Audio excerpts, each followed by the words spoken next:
Guys बड़ी important news है। Chinese private company land space, इसने अपने new generation reusable rocket zoo Q3 prototype का एक बहुत ही इंपॉर्टेंट लैंडिंग टेस्ट किया और वो टेस्ट फेल हो गया। रॉकेट सक्सेसफुली लैंड होने की जगह जमीन पर जो है वो टप्पे खाकर गिर गया। टू द पॉइंट बात करते हैं तो ये था एक vertical take off vertical landing test, VTVV।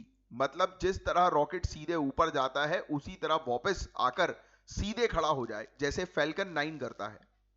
Land space को इसको अपना ZQ3 का फर्स्ट रीयूजेबल स्टेज बनाना मतलब चाहता था इसको।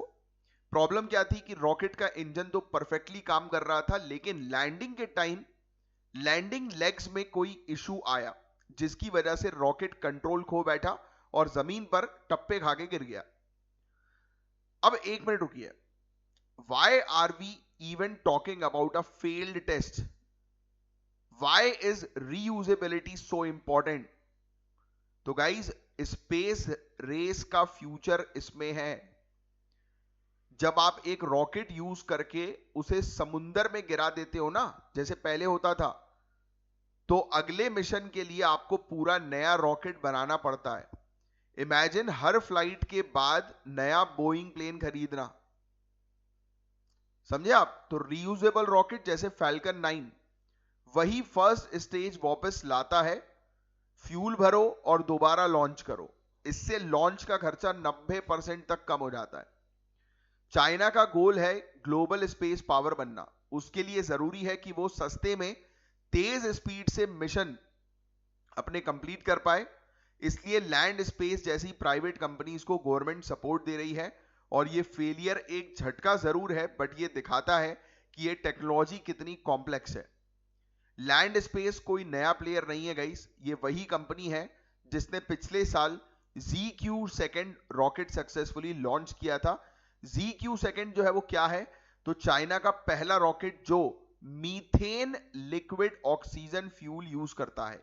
मेंशन करिएगा, methane liquid oxygen fuel, ZQ2 rocket. और यही फ्यूल ये यूज करता है इलॉन मस्क का स्टारशिप। मतलब लैंड स्पेस जो है वो टेक्निकली एडवांस्ड है। अब इनका अगला बड़ा टारगेट है ZQ3। ये लैंड स्पेस की न्यू जनरेशन रीयूजेबल व्हीकल होगी, जो मेटल बॉडी वाली होगी, ताकि ये रीयूजेबल हो सके। चाइना अपने प्राइवेट स्पेस सेक्टर को यूएस की तरह डेवलप करना चाहता है और गवर्नमेंट चाहती है कि ये कंपनी सैटेलाइट्स डिप्लॉय करें, स्पेस से मलबे हटाएं और स्पेस रिसोर्सेज का उपयोग करें। इसलिए ये कंपटीशन सिर्फ कंपनी टू कंपनी नहीं, ये नेशन टू नेशन कंपटीशन है। तो VTVL, vertical take off and vertical landing, guys ये आसान नहीं होती। जब रॉकेट वापस आता है तो उसको हाई स्पीड से, सुपरसोनिक स्पीड से सबसोनिक स्पीड पर लाना होता है। लैंडिंग से पहले इंजन को रीस्टार्ट करना होता है। ये सब पिन पॉइंट सटीकताएं मांगती है। लैंड स्पेस का ये फेलियर एक लर्निंग है, जैसे स्पेस एक्स ने भी कई बार फेलियर्स देखे हैं। तो सेटबैक जरूरी होता है, पर मिशन क्लियर है कि मेक रॉकेट रीयूजेबल। तो जब तक ये नहीं होगा, चाइना अपनी स्पेस पावर का सपना अचीव नहीं कर पाएगा।